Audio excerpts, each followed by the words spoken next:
Halo sahabat cinta kimia. Pada seri kimia organik kali ini, kita akan belajar masih seputar senyawa hidrokarbon, yaitu kelompok alkena. Ciri khusus dari senyawa alkena adalah ia memiliki ikatan rangkap 2 antar karbonnya. Gambar ini merupakan alkena yang paling sederhana, yaitu etena atau C2H4. Bagaimana ikatan rangkap ini dapat terbentuk? Lihatlah atom karbon berikut ini. C atau atom karbon memiliki 4 elektron valensi.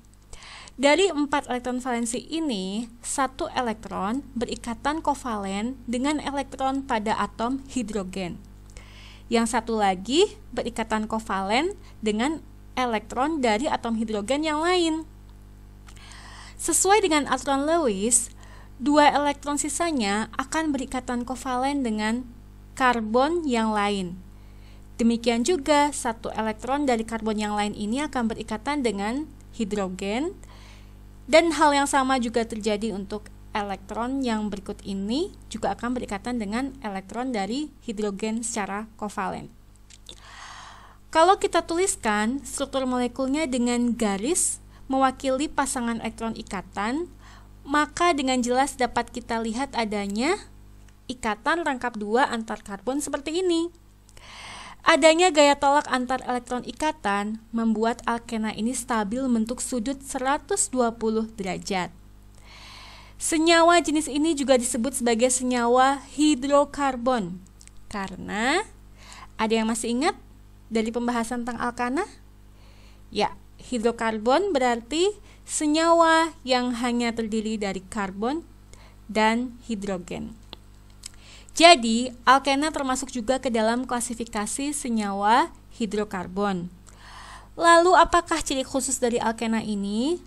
Yaitu, alkena mempunyai ikatan rangkap 2 antar karbon atau bisa disebut juga sebagai ikatan tak jenuh. Sehingga alkena bisa dikategorikan sebagai senyawa tak jenuh. Kenapa dibilang senyawa tak jenuh? Karena senyawa hidrokarbon tak jenuh ini relatif lebih mudah mengalami reaksi dan perubahan struktur senyawanya daripada senyawa hidrokarbon jenuh. Kemudian, alkena bisa berupa rantai lurus, bercabang, atau siklik. Nanti akan kita bahas satu persatu ya. Nah, sekarang kita akan membahas tentang rumus kimia dari alkena, juga bagaimana cara memberi nama masing-masing senyawa alkena. Rumus umum dari alkena adalah CnH2n. Jadi, tanpa ditambahkan 2 seperti pada alkana. Kalau alkana kan CnH2n plus 2. Kalau alkena cukup CnH2n. Penamaannya menggunakan akhiran ena. Etena adalah alkena yang paling sederhana dengan N sama dengan 2. Artinya jumlah karbonnya ada 2. Dengan menggunakan rumus umum tadi, kita bisa langsung tahu kalau rumus kimia dari etena adalah C2H4. Struktur molekulnya adalah seperti ini. CH2 rangkap CH2. Berikutnya adalah propena yang memiliki 3 karbon atau bisa ditulis dengan C3H6 atau CH2 rangkap 2 CH CH3.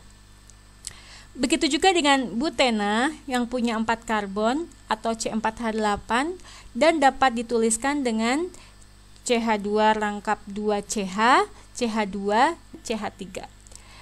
Selanjutnya pentena C5H10, heksena C6H12, heptena C7H14, oktena C8H16, nonena C9H18, dan dekena C10H20, juga seterusnya. Sebelum kita beralih pada pemberian nama dari alkena yang sudah kita ketahui strukturnya, kalian perlu tahu dulu aturan tata nama dari alkena. Pemberian nama alkena bisa dilakukan dengan 2 cara. Yang pertama adalah cara umum, yaitu dengan mengubah akhiran ana untuk alkana menjadi ilena untuk alkena. Misalnya etana untuk alkana, maka alkenanya menjadi etilena.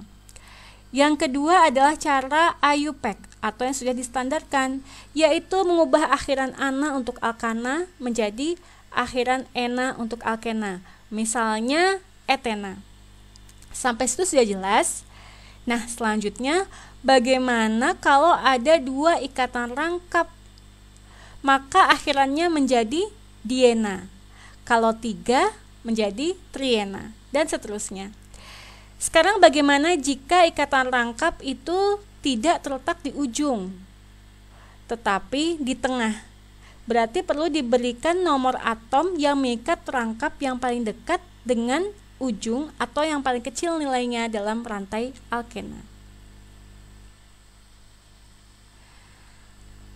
Bagaimana jika rantainya bercabang? Aturannya adalah seperti ini. Yang pertama, kita tentukan dulu rantai terpanjang dan yang harus mengandung ikatan rangkap yang akan kita sebut sebagai rantai utama. Kemudian beri nomor dari yang paling dekat dengan ikatan rangkap tersebut. Bukan yang paling dekat dengan cabang ya. Harus hati-hati.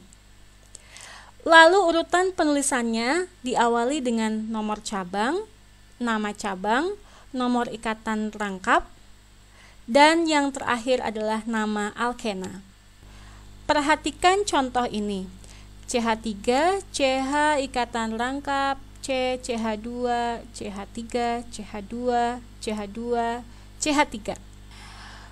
Maka tentukan dulu rantai utamanya, yaitu yang paling panjang dan mengandung ikatan rangkap, yaitu yang ini.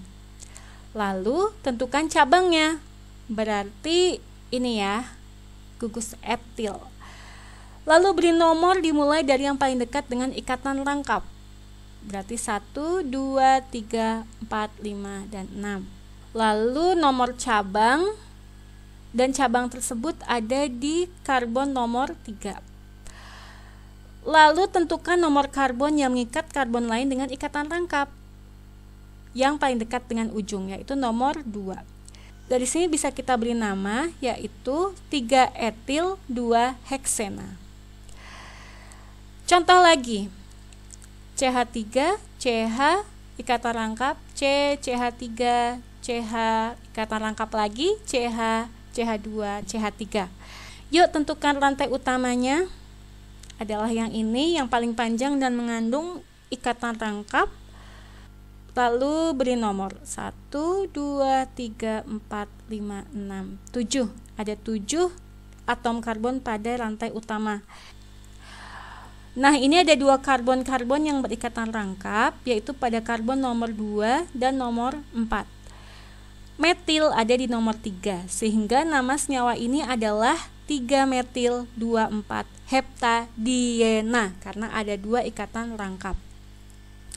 Setelah kalian tahu penamaan alkena rantai lurus dan bercabang, kalian juga perlu memahami tentang konfigurasi alkena. Ada 2 macam, yang pertama sistem cis-trans dan yang kedua adalah sistem EZ. Kita bahas dulu yang sistem cis-trans. Cis adalah konfigurasi alkena di mana gugus R yang terikat pada 2 karbon-karbon yang berikatan rangkap tersebut ada pada sisi yang sama. Sementara trans, gugus R-nya terletak berseberangan. Apa itu R? R di sini adalah gugus fungsi yang lebih besar ukurannya. Kalau di gambar ini, kita lihat tuk C nomor 1 mengikat H dan R, sehingga R itu harus memiliki ukuran yang lebih besar dibandingkan hidrogen. Begitu juga untuk yang C nomor 2, berarti R juga memiliki ukuran lebih besar daripada H. Nah, apabila gugus R ini pada sisi yang sama, maka disebut dengan cis. Apabila berseberangan disebut dengan trans. Berbeda dengan parameter R di sistem cis-trans, kalau sistem EZ didasarkan pada perbedaan nomor massa. Lihat perbedaan dari 2 gambar ini. Ini adalah alkena dengan konfigurasi E dan ini adalah Z. Perhatikan, Q adalah gugus fungsi yang memiliki nomor massa lebih besar dibandingkan R, dan X memiliki nomor massa yang lebih besar dibandingkan Y. Apabila Q dan X itu berseberangan, maka disebut sebagai E, dan apabila berada pada sisi yang sama, maka disebut sebagai Z. Berarti kita perlu paham dengan prioritas untuk menentukan manakah gugus fungsi yang memiliki nomor massa lebih besar atau prioritasnya lebih besar. Perhatikan penjelasan berikut ini. Untuk atom yang berikatan langsung dengan ikatan rangkap, maka urutannya adalah seperti ini. Gugus metil memiliki prioritas lebih besar dibandingkan hidrogen, gugus amina lebih besar dibandingkan metil, terus hingga golongan halogen, berarti halogen menempati prioritas yang paling besar, dan I itu memiliki prioritas yang paling besar. Kemudian apabila ada beberapa jenis ikatan, ada ikatan tunggal, ada cabang, dan ikatan rangkap, maka yang paling besar prioritasnya adalah ikatan rangkap, disusul cabang, dan yang terakhir adalah ikatan tunggal. Jadi prioritas ini didasarkan pada kenaikan nomor atom atau nomor massa. Bagaimana untuk atom yang tidak berikatan langsung dengan C, double bond C atau ikatan rangkap? Prioritasnya itu lebih kecil dibandingkan dengan yang langsung berikatan dengan cabang ya. Tetapi apabila semua gugus tidak berikatan langsung dengan ikatan rangkap, maka kecenderungannya sama seperti yang tadi langsung berikatan dengan ikatan rangkap. Yaitu CH2H lebih kecil prioritasnya dibandingkan CH2CH3, lebih kecil daripada CH2NH2, lebih kecil dibandingkan CH2OH, dan lebih kecil lagi dibandingkan CH2Cl atau yang mengikat halogen. Perhatikan contoh berikut. Apakah nama dari senyawa ini? Kita lihat gugus fungsi yang terikat pada masing-masing karbon. Untuk karbon yang nomor 1 atau karbon pertama, mengikat satu gugus propil, dan yang satu lagi mengikat cabang. Tentu yang lebih prioritas adalah yang cabang. Untuk C yang satunya lagi, ada gugus fungsi alkil halida. Tetapi yang satu terikat pada 1, 2, 3 C ketiga dari ikatan rangkap, dan yang satu lagi adalah pada C nomor 2. Ya kan? Maka yang lebih prioritas adalah yang CH2Cl karena gugus halogennya paling dekat dengan ikatan rangkap. Sekarang mari kita beri nama. Cari dulu rantai utamanya. Harus melewati ikatan rangkap dan yang paling panjang. Berarti yang ini ya, rantai utamanya. Dan nomor satunya adalah C yang paling dekat dengan halogen, yaitu yang ini. 1, 2, 3, 4, 5, 6, dan 7. Di sini ada cabang metil. Konfigurasi alkenanya berarti adalah E atau Z. Adalah Z. Karena yang lebih prioritas terletak pada sisi yang sama. Ikatan rangkap terletak pada C nomor 3, 1, 2, 3. Kemudian ada gugus klorometil. Ini ya, gugus klorometil di nomor 3 juga. Lalu ada propil di nomor 4. Nah, ini di cabang ada gugus metil di karbon nomor 6. Ingat, apabila ada beberapa alkil, maka penamaannya harus diurutkan secara alfabetik. Sehingga nama senyawa ini adalah 3Z, 1 bromo, 3 klorometil, 6 metil, 4 propil, 3 heptena.